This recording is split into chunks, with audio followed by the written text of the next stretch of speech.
নির্বাচনের আগে নানা ধরনের গুজব ও অপতথ্যে সোশ্যাল মিডিয়া সয়লাব থাকে। ইচ্ছাকৃতভাবে অপতথ্য ছড়ানোর পরিণাম কি? গুজব থেকে বাঁচতে আপনি কি পরামর্শ দিবেন? প্রিয় দর্শক, নির্বাচনকে ঘিরে শুধু নয়, বরং সারা বছর জুড়েই আমরা গুজব, প্রপাগান্ডা, অপতথ্য, তারপরে যেকোনো মিথ্যা সংবাদ এগুলো ছড়ানো, বিশেষ করে যেখানে কারোর কোনো দুর্বলতা, কারোর ব্যাপারে কোনো আ আপনার খারাপ কোনো কিছু আছে, সেরকম নিউজগুলোকে প্রচার করা, এটা যেন আমাদের বেশ মানে খুব উপভোগ্য একটা বিষয় পরিণত হয়েছে। খুবই দুর্ভাগ্যজনক বাস্তবতা এটি। একজন ঈমানদার তিনি কখনো কোনো বিষয়ে প্রচার করতে পারেন না বা বিশ্বাস করতে পারেন না, যতক্ষণ পর্যন্ত সেটি তার কাছে সুস্পষ্ট প্রমাণ আ তার পক্ষে না থাকবে বা তার কাছে একেবারে ক্লিয়ার হয়ে না যাবে। বিশেষ করে যখন সেটার সাথে কোনো ব্যক্তির সম্মান, মর্যাদা জড়িয়ে আছে, কোনো সংগঠন, কোনো প্রতিষ্ঠানের সম্মান জড়িয়ে আছে। আমরা আজকাল সোশ্যাল মিডিয়াতে কিছু পেলেই সেটাকে বিশ্বাস করি বা ছড়াছড়ি করা শুরু করে দেই। কোরআনে কারিমে আল্লাহ তাআলা সূরা হুজুরাতে আমাদেরকে পরিষ্কারভাবে বলেছেন, ইয়া আইয়ুহাল্লাযীনা আমানু ইন জাআকুম ফাসিকুম বিনাবাইন ফাতাবাইয়ানু। কোনো ফাসিক যার মধ্যে আল্লাহর ভয় নাই, সে যদি কোনো সংবাদ নিয়ে আসে, তোমরা চেক করো। তোমরা যাচাই করো। যদি যাচাই না করো তাহলে সেটি প্রচার করতে গিয়ে তুমি লজ্জায় পড়তে হবে।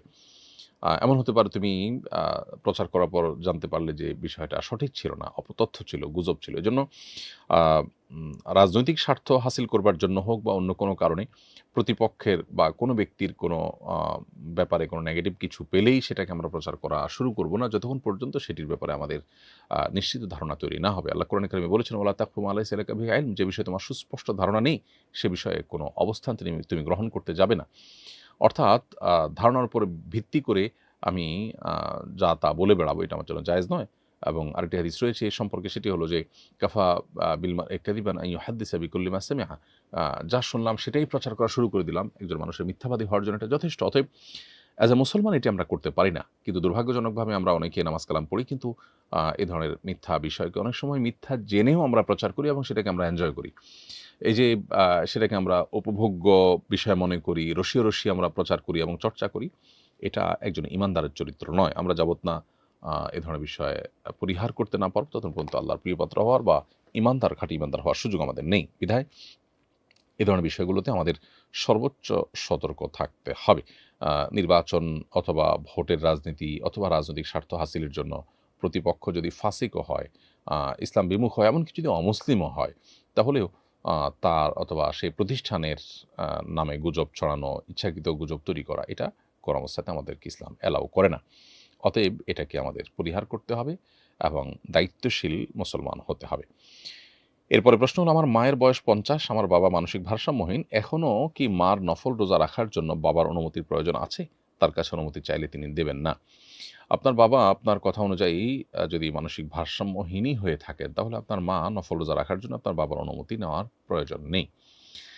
তবে মনে রাখতে হবে আপনার আ একটা মৌলিক কথা, সেটি হলো স্ত্রীর কাছে স্বামী যদি কখনো ডিমান্ড করে স্ত্রী রোজা রাখার পর, নফল রোজা রাখার পর, তাহলে সেক্ষেত্রে রোজা ভেঙে হলেও স্বামীর সে ডিমান্ড পূরণ তাকে করতে হবে। কারণ আ এই বিষয়টি মূলত একটি সমাজের স্থিতিশীলতা, সুস্থতা এবং স্বাভাবিকত্বের জন্য দেওয়া। শরিয়ার অনেকগুলো বিধিবিধান আছে, যে বিধিবিধানগুলো আপাতদৃষ্টিতে আমাদের কাছে বুঝে আসে না। অথচ সেগুলোর অন্তর্নিহিত দিক যদি আমরা ভালোভাবে গভীরভাবে পর্যবেক্ষণ করতে পারি, পর্যালোচনা করতে পারি, তাহলে সেক্ষেত্রে আমাদের কাছে পরিষ্কার হয়ে যাবে যে এই বিধানের আ কত উপকারী দিক আছে বা কত দিক বিবেচনা করে আল্লাহ তাআলা এটি দিয়েছেন। আ সমাজে ব্যভিচার, নারীর প্রতি পাশবিক নির্যাতন এবং সমাজে আপনার যত রকমের এই জাতীয় অপরাধ সংগঠন হয়ে থাকে, সেগুলো যেন না হয়, তার জন্য শরিয়া বহু রকমের ব্যবস্থা রেখেছে। এর মধ্যে এটাও একটা। অতএব আ একটি সমাজের স্থিতিশীলতার প্রয়োজনে আ স্বামী-স্ত্রী পরস্পরের প্রতি সহযোগিতাপূর্ণ মানসিকতা থাকতে হবে এই ইস্যুতে। অতএব সে বিষয়টিকে মাথায় রাখতে হবে। এমনিতে মৌলিকভাবে আপনার বর্ণনা অনুযায়ী আপনার বাবা অসুস্থ হলে সেক্ষেত্রে তার অনুমতি না নিয়ে নফল রোজা রাখতে কোনো অসুবিধা নেই। কোনো আমলে ফজিলত বর্ণনা করার জন্য জয়ীফ হাদিস বলা যাবে কিনা? জয়ীফ হাদিসের সঠিক গ্রহণযোগ্যতা সম্পর্কে জানতে চাই। আকীদা অথবা কোনো হালাল হারাম সাব্যস্ত হওয়ার জন্য জয়ীফ হাদিস কখনো দলিল হিসাবে গ্রহণযোগ্য হবে না। এ ব্যাপারে উলামাদের তেমন কোনো দ্বিমত নেই। আর শুধুমাত্র আমল বা কোনো আ আপনার সওয়াব লাভের কোনো বিষয়, যেটা আসলে হালাল হারাম জাতীয় বা ঈমান আকীদা জাতীয় বিষয় নয়, এরকম নফল কোনো আমল ইত্যাদি এ জাতীয় বিষয়ের জন্য জয়ীফ হাদিস ওর উপর ভিত্তি করে যদি কেউ আমল করতে চান সেটি জায়েজ হবে বেশ কয়েকটি শর্তে। এর ভিতরে একটা শর্ত হলো যে সেটা খুব মারাত্মক পর্যায়ের জয়ীফ বা মারাত্মক পর্যায়ে দুর্বল হবে না। তার সূত্রের মধ্যে দুর্বলতাটা খুব জটিল এবং কঠিন পর্যায়ের দুর্বলতা থাকতে পারবে না। এটা হলো ১ম শর্ত। দ্বিতীয়ত মুহাদ্দিসিন ইকরাম আরও অনেকে অনেক রকমের শর্ত দিয়েছেন। এর মধ্যে ইমাম নববী রাহিমাহুল্লাহ বলেছেন যে এটা ফাজায়েল এবং তারগিব তারহিব অর্থাৎ উৎসাহমূলক বিষয়ের জন্য অথবা ফজিলতের জন্য আমল জাতীয় বিষয়ে আপনার জয়ীফ যদি খুব বেশি মারাত্মক না হয় তাহলে এটার উপর আমল করা যেতে পারে। হাফিজ ইবনে হাজার আসকালানি রাহিমাহুল্লাহ কয়েকটা শর্ত উল্লেখ করেছেন। এর মধ্যে একটা শর্ত হলো যে আ যেটা বললাম সেটা। আরেকটা হলো যে যে বিষয়ে আপনি ওই হাদিসের উপর আমল করতে চান, মৌলিকভাবে সেটি শরিয়ার অন্য কোনো নস বা অন্য কোনো ভাষ্য দ্বারায় প্রমাণিত হবে। এটা অনেকটা ওইটার সমর্থক রূপের হবে। এরকম হলে সেটার উপর আমল করতে পারেন। আর তৃতীয় আরেকটা শর্ত তিনি দিয়েছেন সেটা হলো যে এটা আমল করার সময় নবী করিম সাল্লাল্লাহু আলাইহি ওয়াসাল্লাম নির্দেশ করেছেন, এই আকীদা নিয়ে আমল করবেন না, বরং এটা একটা ভালো কাজ হিসাবে আমল করবেন। তাহলে সেক্ষেত্রে নবী করিম সাল্লাল্লাহু আলাইহি ওয়াসাল্লাম দিকে সম্বন্ধ করার যদি তিনি এটা না বলে থাকেন তাহলে সেক্ষেত্রে তার দিকে সম্বন্ধ করার যে ভয়াবহতা সেটা থেকে আপনি রক্ষা পাবেন।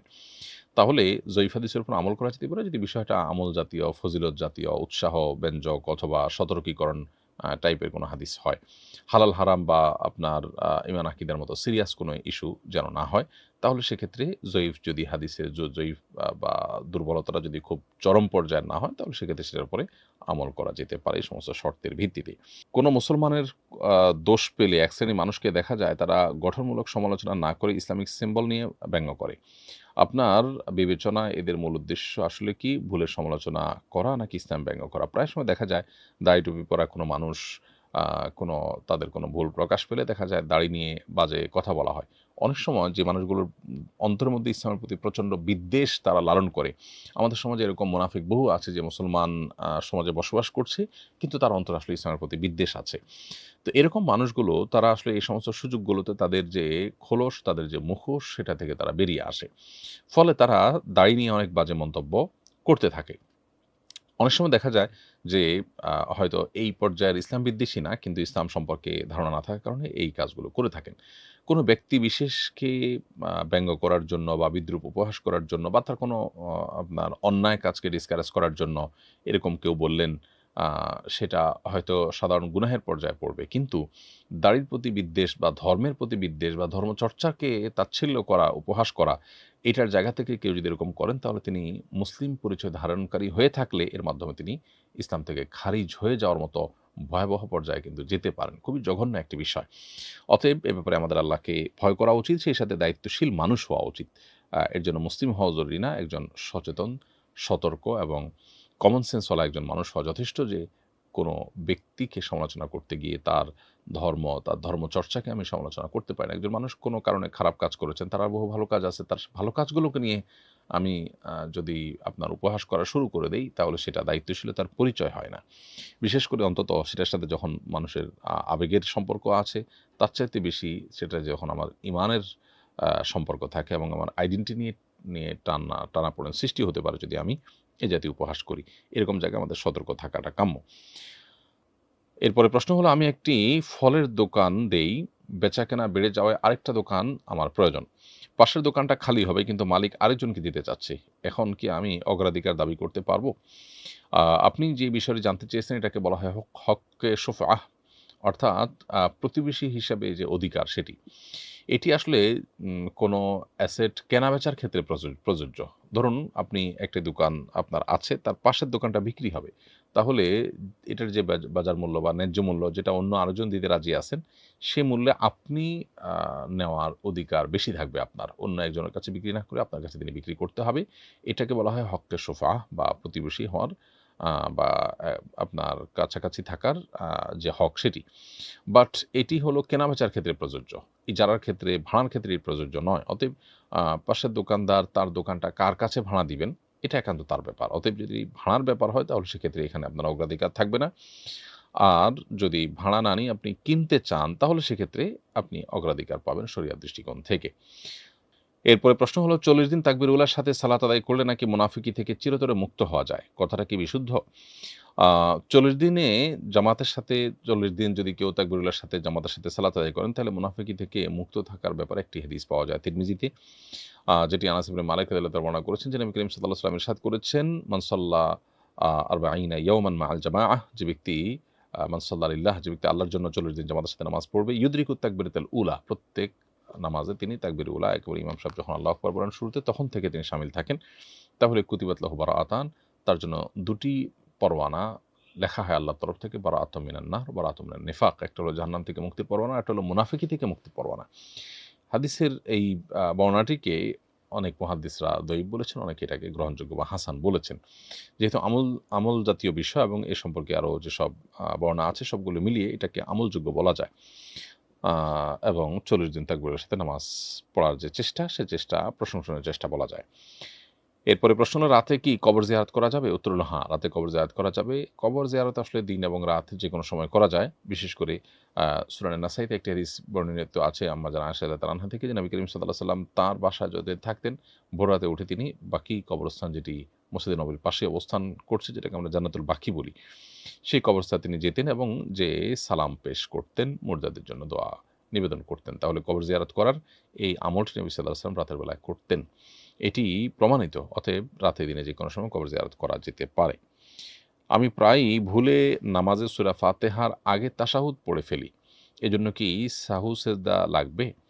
উত্তর হলো নামাজের আ কিয়াম বা দাঁড়ানো অবস্থায় তাশাহুদ পড়ার নির্দেশনা নেই যেহেতু অতএব আপনি এটা ভুল কাজ করেছেন এবং এই অবস্থায় যদি তাশাহুদ পড়ে থাকেন তাহলে সেক্ষেত্রে আপনাকে সেজদা সাহু দিতে হবে। এরপরে প্রশ্ন হলো আজানের সময় কুকুর কাঁদলে কি কোনো ধরনের বিপদের ইঙ্গিত বহন করে? মাকে প্রায় দেখি আজানের আগে বাড়ির আশপাশে কোনো কুকুর থাকতে দেন না। আজানের আগে বা আজানের সময় কুকুর কান্নাকাটি করলে বা চিৎকার চেঁচামেচি করলে সেটি কোনো খারাপ লক্ষণ নয় বা আপনার অন্তত সেটা দেখে কুকুর তাড়িয়ে দেওয়ার জন্য বিশেষ কোনো কসরত করার আলাদা করে প্রয়োজন নেই। তবে এটা ঠিক যে আজান শুনলে শয়তান পলায়ন করে। আর আরেকটি হাদিস থেকে আমরা জানতে পারি যে শয়তান কুকুরের আকৃতি অনেক সময় ধারণ করে।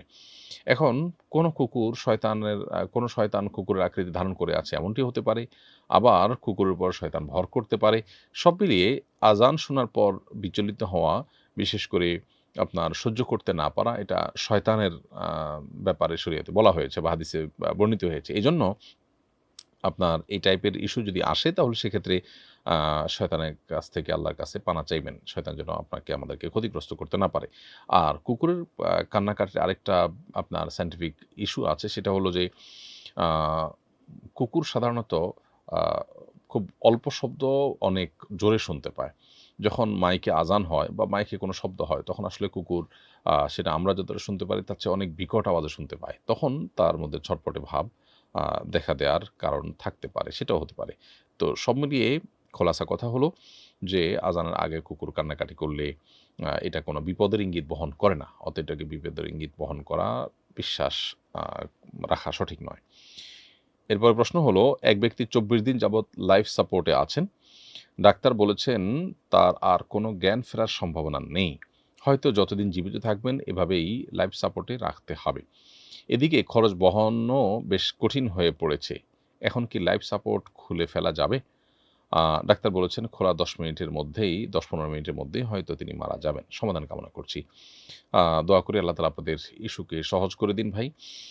সেই সাথে আপনার প্রশ্নের উত্তর হলো যে লাইফ সাপোর্ট আ এর এই ইয়েটা যদি খুলে দেওয়া হয় তিনি দুনিয়া থেকে চলে যেতে পারেন। এই আশঙ্কা তৈরি থাকলেও সেটি খুলে দিলে আশা করা যায় আপনারা গুনাহগার হবেন না যদি লাইফ সাপোর্টের এই পুরো খরচ, ব্যয় এটি বহন করার সামর্থ্য আপনাদের না থাকে। তাহলে জমিজমা বিক্রি করে একেবারে আপনার ধার দেনা করে হলেও লাইফ সাপোর্ট দিয়ে তাকে এভাবে টিকিয়ে রাখতে হবে। এটা আপনার জন্য আবশ্যক নয়। যদি আপনাদের সে সামর্থ্য না থাকে তাহলে আশা করা যায় লাইফ সাপোর্ট খুলে ফেললে আপনাদের গুনাহ হবে না।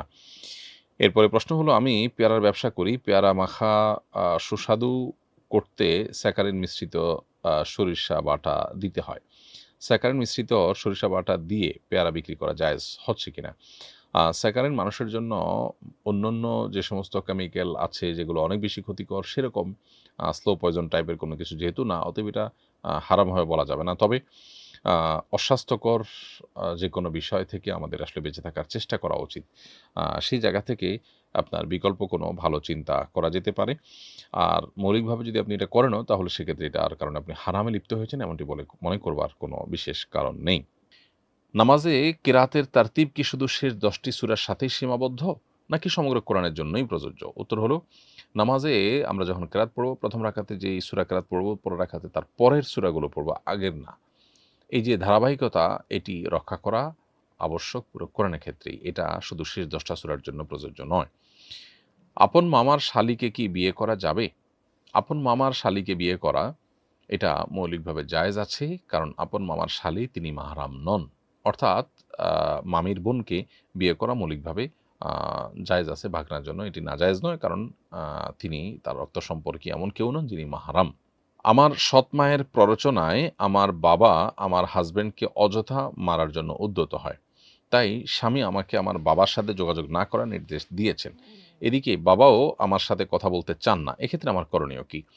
আ ১ম কথা হলো যে বাবা হিসাবে রক্ত সম্পর্ক এবং আপনার আ প্যারেন্ট হিসাবে তার সাথে যোগাযোগ রক্ষা করা বা তার কল্যাণ কামনা করা এটা আপনার কর্তব্য, মৌলিক কথা। এখন যে সিচুয়েশন তৈরি হয়েছে, এই সিচুয়েশনে যদি আপনি তার সাথে ফোনে হাই হ্যালো করেন, খোঁজখবর রাখেন, তার কল্যাণ কামনা করেন, আ তিনি যেহেতু বলছেন যে নিজেও কথা বলতে চান না, তারপরও আপনি আপনার জায়গা থেকে তার কল্যাণকামিতার জায়গা থেকে অন্তত হাই হ্যালো ফোন যোগাযোগ এটুকু করেন, তাহলে ইনশাআল্লাহ আপনি দায়মুক্ত হবেন এবং স্বামী তার দ্বারা কষ্ট পেয়েছেন, সেজন্য আপনি স্বামীকে আপনার সর্বোচ্চ আপনার তার পক্ষে সিম্প্যাথি প্রকাশ করার চেষ্টা করবেন। কিন্তু স্বামীর কথার কারণে আপনি বাবার সাথে সম্পর্ক চিরতরে ছিন্ন করতে বাধ্য নন।